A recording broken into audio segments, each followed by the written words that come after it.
Hi hello welcome to my channel. కేంద్ర ప్రభుత్వం ఉపాధి హామీ పథకం ద్వారా రైతులకు పూర్తి సబ్సిడీతో కొత్త పథకాన్ని అమల్లోకి తీసుకువచ్చింది. కేంద్ర ప్రభుత్వం ఆర్థికంగా రైతులకు సహాయం చేయడం కోసం ఎన్నో రకాల పథకాలను అందుబాటులోకి తీసుకొని వచ్చిన విషయం తెలిసిందే. కొత్తగా రైతుల కోసం కేంద్ర ప్రభుత్వం ఉపాధి హామీ పథకం ద్వారా రైతులను ఉద్యానవన పంటల వైపుకు ప్రోత్సహించేందుకు MGNREGA ద్వారా కేంద్ర ప్రభుత్వం రైతులకు పూర్తి సబ్సిడీతో అంటే 100% సబ్సిడీతో మొక్కలను అందిస్తోంది. దీని ద్వారా అతివృష్టి అనావృష్టి ఏర్పడ్డప్పుడు రైతులు అధిక మొత్తంలో నష్టాలను ఎదుర్కోవాల్సిన పని ఉండదు అని తెలిపారు. ఈ పథకానికి అప్లై చేసుకోవాలంటే ఎవరు అర్హులు?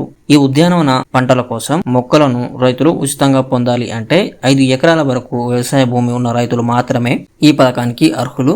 5 ఎకరాల పైబడి ఉన్న రైతులు ఈ పథకానికి అనర్హులుగా కేంద్రం అయితే తేల్చింది. ఈ పథకానికి ఎలా అప్లై చేసుకోవాలి? ఈ పథకాన్ని అప్లై చేసుకోవడానికి రైతులు ఆన్లైన్ లో అప్లై చేసుకోవడానికి వీలు కల్పించలేదు. ఈ పథకానికి అప్లై చేసుకోవాలి అనుకునే రైతులు తమ ఏవో లేదా ఉపాధి హామీ పథకం కార్యాలయానికి సందర్శించాల్సి ఉంటుంది. వారిని సందర్శించి కావలసిన ఆధార పత్రాలను చూపించి వారి దగ్గర నుండి సమాచారం సేకరించి అప్లై అయితే చేసుకోవచ్చు.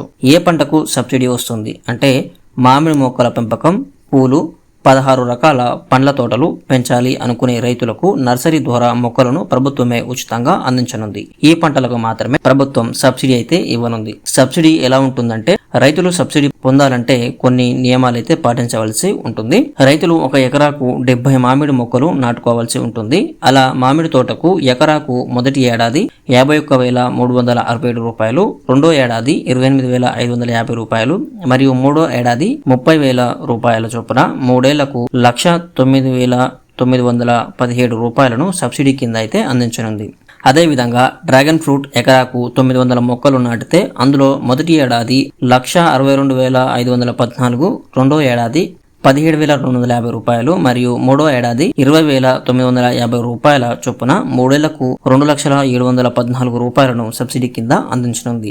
అంతేకాకుండా నిమ్మ, దానిమ్మ, సీతాఫలం, జామ లాంటి తోటకు కూడా తోటలను బట్టి మొక్కలను నర్సరీ నుండి తెచ్చే రవాణా ఖర్చు మరియు మొక్కలను పొలంలో నాటే ఖర్చును ప్రభుత్వమే భరాయిస్తుంది. ఈ పథకానికి అప్లై చేసుకోవాలంటే కావలసిన పత్రాలు వ్యవసాయదారుని యొక్క భూమి పట్టా పాస్బుక్ లేదా 1B అడంగా అయితే సమర్పించాల్సి ఉంటుంది మరియు ఆధార్ కార్డు, 100 రోజుల పని జాబ్ కార్డు ఇవి అప్లై చేసుకునే టైంలో అయితే మనం ఇవ్వాల్సి ఉంటుంది.